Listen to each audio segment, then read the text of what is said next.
السلام علیکم ورحمت الله وبرکاته. ملګرو ستړي مشه په خیر له ستاسو ورور جان محمد یم.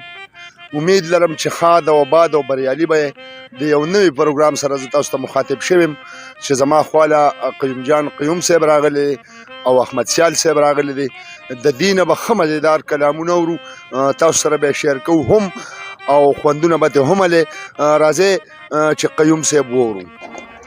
نور به خپل زړه نه خورمه، نوره به سودا نه کوم. نور به خپل زړه نه خورمه، نوره به سودا نه کوم. که دا مې یاد وي مینه چا سره به بیا نه کوم.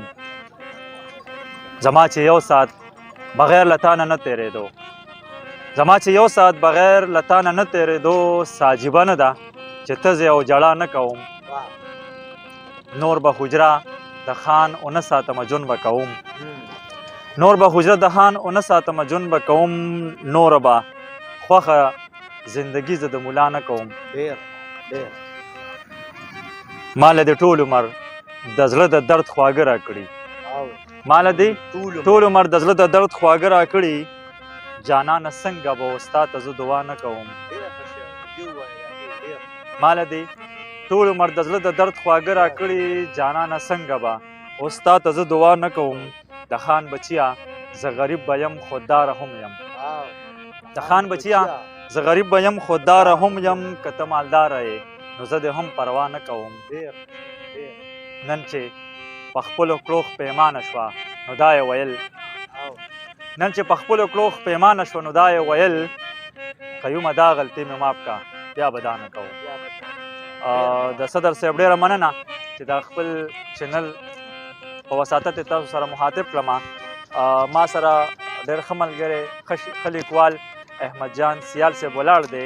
راځئ چې بل کلام د هغوی نه واورو. ډېره مننه جي. دغه یو غزل دی ټولو پښتنو ته ډالۍ وي چې د یوې شوخې لیونۍ حال د جبین یم جي. د یوې شوخې لیونۍ حال د جبین یم جي. په کشره نه یم مشرۍ باندې مین یم جي. او لونګ لونګ یم خو تا په غاړه کړی نه یم. لونګ لونګ یم خو تا په غاړه کړی نه یم. زه خو د خر ښکلې د غاړې لونګین یم جي. او زما د حال نه که خبر دی زما خدای خبر دی.